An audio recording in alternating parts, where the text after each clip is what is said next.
de Joy Laville que se presentó en la Pinacoteca de Tamaulipas durante algunos meses, justo en el marco del aniversario de la Pinacoteca, que está ubicada en Ciudad Victoria. Y ahora nos da mucho gusto poder conversar con Lilia Prado, esta investigadora, curadora del Museo Nacional de la Estampa, para platicarnos. Bienvenida, Lilia, y gracias por la oportunidad de conversar contigo. Y principalmente quisiéramos saber, preguntarte, ¿cuál es la labor de una investigadora y de una curadora en un museo? ¿Qué hace un curador en un museo? Y finalmente también, ¿por qué los museos de arte tienen también espacios de curaduría y de investigación? Bienvenida a Espacio Alternativo. Muchas gracias por la invitación, Héctor y Carmen, a este espacio tan padre, que lo alternativo siempre me ha gustado esa palabra. Pues es interesante la pregunta que me haces porque pues es como, no hay como muy pocos curadores.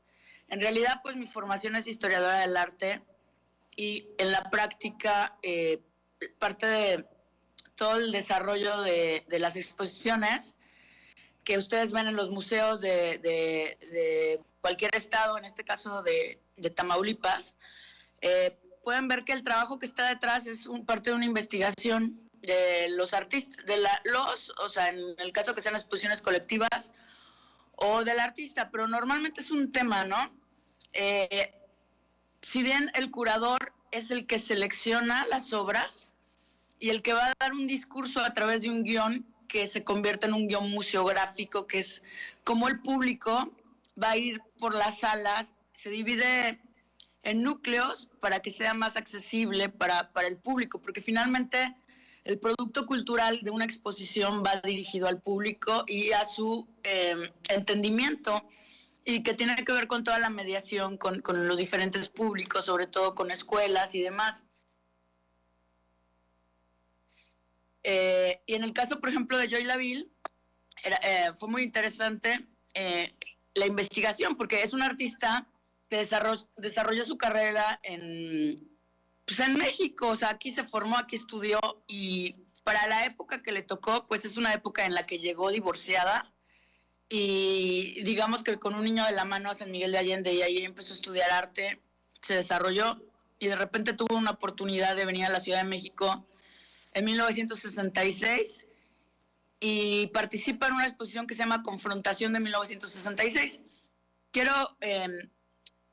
comentarles que un poquito para los antecedentes de esa época, en los 60s, se seguía haciendo la Escuela Mexicana de Pintura y los muralistas seguían siendo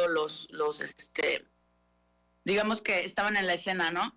Cuando ya las vanguardias artísticas pues ya habían pasado en Europa. De hecho, Joy Laville nació en Inglaterra y en la isla de White, y pues le tocó vivir pues, ya la Segunda Guerra, ¿no? Entonces es muy interesante porque ella era parte de los cuerpos de observación que ayudaron muchísimo para ganar a Inglaterra la guerra. Entonces les decía que si nos ponemos en México, esta confrontación es una exposición que se da en el Palacio de Bellas Artes. Entonces participaron los artistas, y participaron los artistas de la generación llamada La Ruptura, que en realidad es como la apertura, porque en México todavía había puro arte figurativo, y esta generación lo que introduce a la escena de las artes visuales es el lenguaje abstracto, por una parte, y por otra parte el lenguaje neofigurativo. ¿Qué significaba?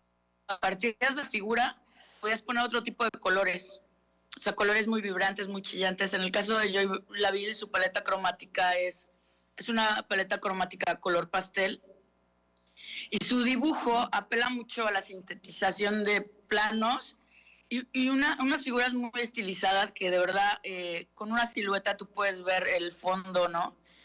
Y te hace como apelar muchísimo con el color a los sentimientos, ¿no? Entonces, pues el trabajo del curador es básicamente eso, ¿no? Seleccionar las obras, tener una investigación y un guión para que el público pueda acceder a la exposición más fácilmente y a su contenido, ¿no? Oye, Lilia, y ahorita que platicas de, pues, de este importante trabajo que tienen los curadores en un museo, eh, hay maneras de tener varios discursos de una misma colección. En el caso de Joy Laville, que es una exposición con un gran acervo, son muchísimas obras.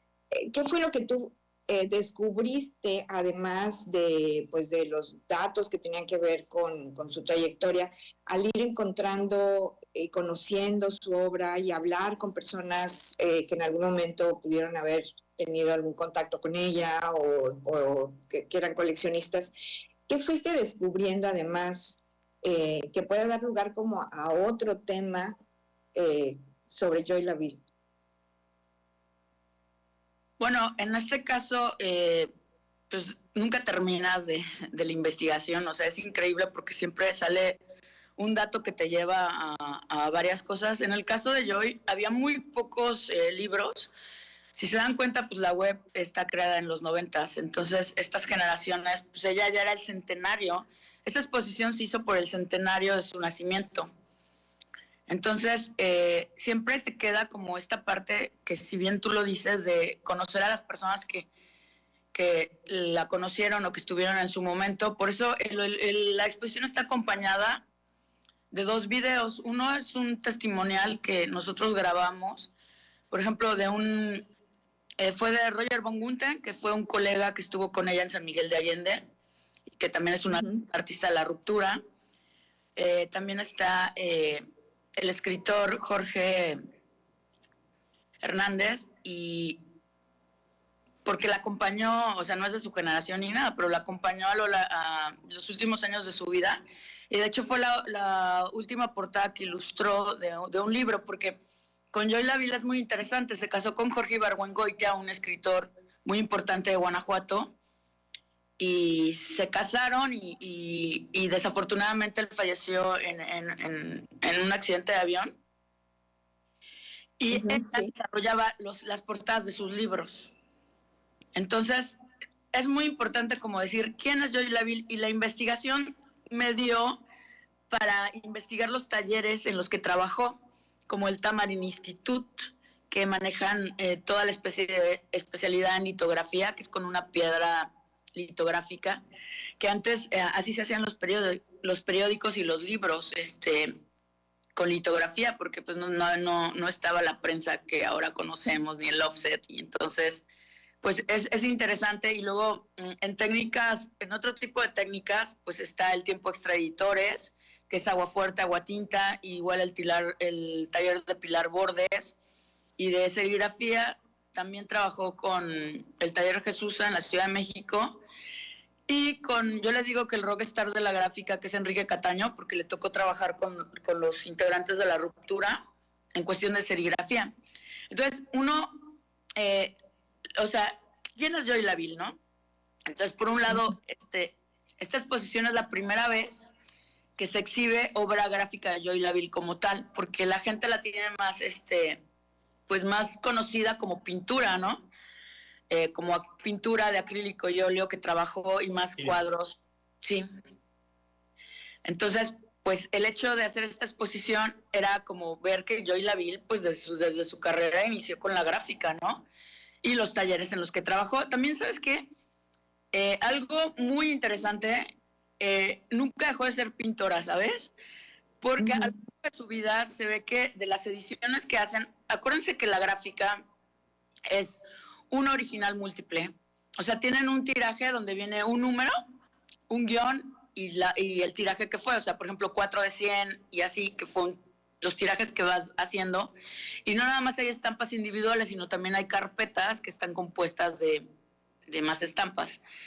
Entonces, la gráfica como tal, Joy Laville de repente empezó a intervenirla. Ella le llama repintado.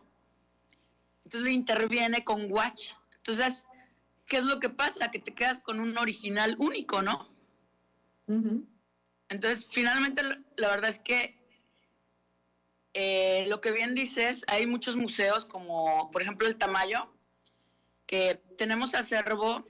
En el caso, hacen una lectura, igual el Carrillo Gil, una lectura de su colección, ¿no?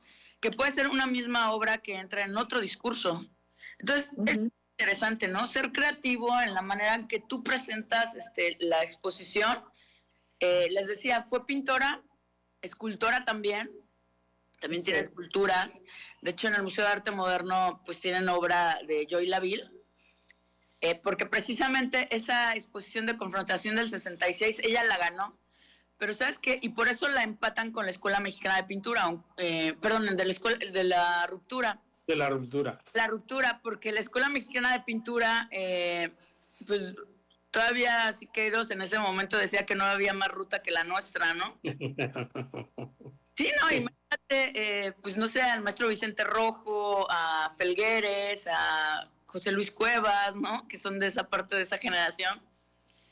Pues ellos les tocó picar piedra en galerías.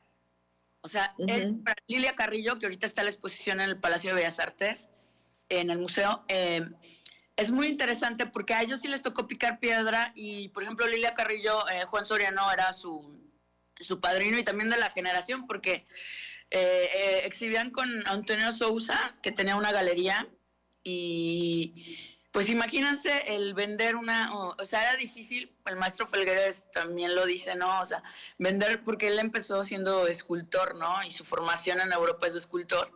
Entonces, decía que de repente lo veían ahí cargando costales de cemento y que pensaban que era albañil, ¿no? Pero pues en realidad vender obra de esa época, el arte figurativo era lo que predominaba, ¿no? Y la tradición de toda una escuela de mexicana de pintura. Entonces, al hacer esta exposición, el gobierno se dio cuenta de que también tenían que incluir a los jóvenes de esa época, porque ellos ya se habían desarrollado a la par en espacios alternativos. Entonces fue esa idea de tratar de vincularlos, ¿no? Pues ahora sí, los museos, ¿no? Así es, Lilia. Bueno, estamos conversando con Lilia Prado del Museo Nacional de la Estampa sobre Joy Laville y sobre, pues, finalmente este trabajo de curaduría. Y es muy interesante todo lo que tú comentas. Quiero también recordarle a la audiencia de Estéreo 91 en Nuevo Laredo que algunos tuvimos la oportunidad de ver la obra de Joy Laville justo en Nuevo Laredo, que no había museos, pero que en una tienda de artesanía muy importante que para nosotros era como el gran museo, había en el tercer piso, cuarto piso, no me acuerdo, Rosa seguramente lo recuerda. Sí, el Tercer piso, ahí en la Casa Martis, que fue emblemático este espacio por propiedad de una gran promotora también del arte, la señora Adela Franco, Adela Bautista Franco, o la señora Martí, que tenía justo obra de todos estos artistas de ruptura, y ahí veíamos obra de Joy Laville. Y qué interesante lo que comentas, porque puede uno tener o puedes ver desde diferentes perspectivas y discursos y narrativas la obra de ciertos artistas. Por eso es tan importante la labor de un curador en el sentido de no montar una exposición por montarla, sino que tenga un discurso, un sentido, y cómo finalmente la misma obra, dependiendo de la curaduría, puede adquirir también diversas narrativas, discursos que le permitan también a los públicos pues entenderlo y verlo desde otra manera. Ahora, si nos platicas un poquito sobre el Museo Nacional de la Estampa, porque es un museo que la verdad es una joya lo que podemos encontrar ahí, también las últimas colecciones que han sido donadas o adquiridas por el Museo Nacional de la Estampa, y que para todos los que tengan la oportunidad de darse la vuelta a la Ciudad de México, repito, está en el mero centro histórico, frente a la Alameda Central, contra esquina de la parte trasera del Palacio de Bellas Artes. a un lado de la iglesia de la Santa Veracruz, junto al Franz Mayer. O sea, es muy fácil tener acceso a este museo. Bueno, el Museo Nacional de la Estampa, pues es especialista, o sea, de hecho es un museo nacional, y por ser un museo nacional tratamos de llevar las obras, las exposiciones que se producen a los estados, ¿no? Cumpliendo esta misión de ser un museo nacional. Y entonces la misión del museo es preservar, difundir y conservar. Tenemos un acervo de más de 13,000 piezas.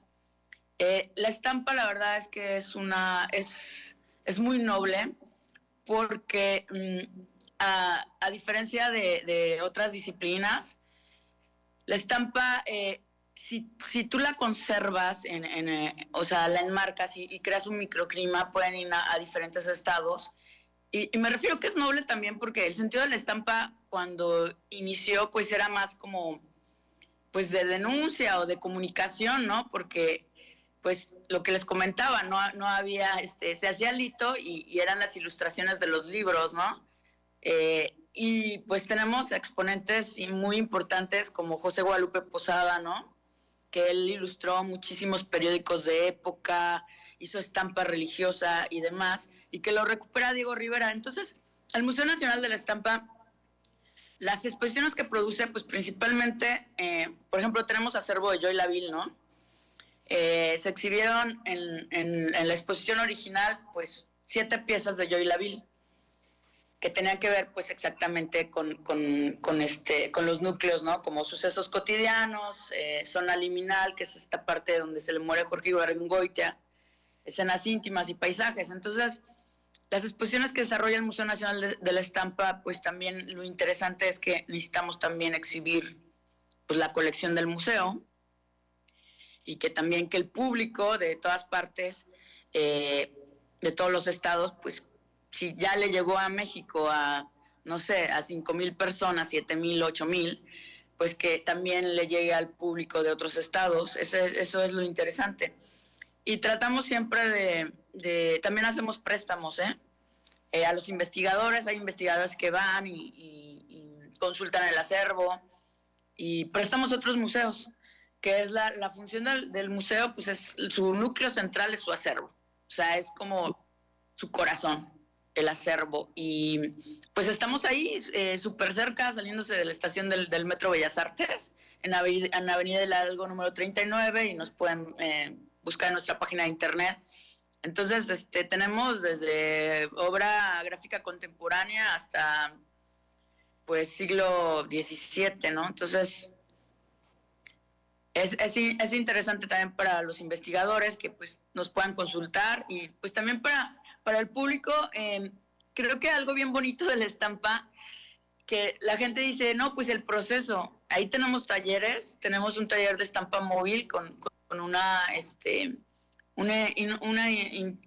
imprenta muy chiquitita, que puedan dar a veces sale a otros espacios cuando lo piden, y ahí casi todas las exposiciones están acompañadas de un programa público donde invitamos a especialistas, pero también hacemos un taller. Por ejemplo, en el caso de Joy Laville, pues la técnica que más predominaba era la serigrafía, y se hicieron la estampación de unas playeras o bolsitas, y pues la gente se va muy contenta porque en realidad los talleres todos son gratuitos. Uh-huh.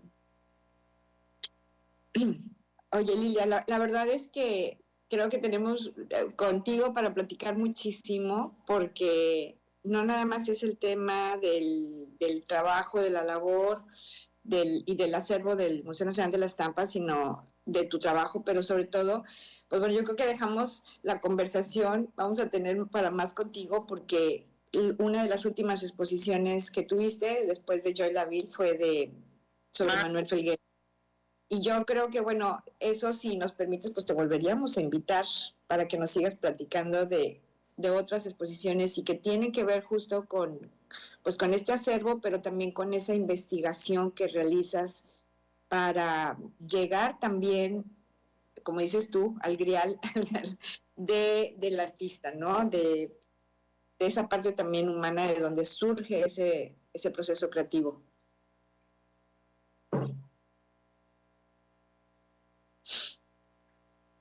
Muchas gracias, estimada Lilia Prado, curadora investigadora del Museo Nacional de la Estampa. Gracias por esta participación y como bien lo menciona Rosa, ojalá sea la primera de muchas otras ocasiones que podamos seguir conversando contigo. La verdad, muy interesante.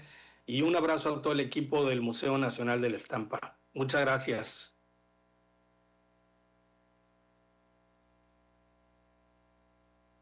Y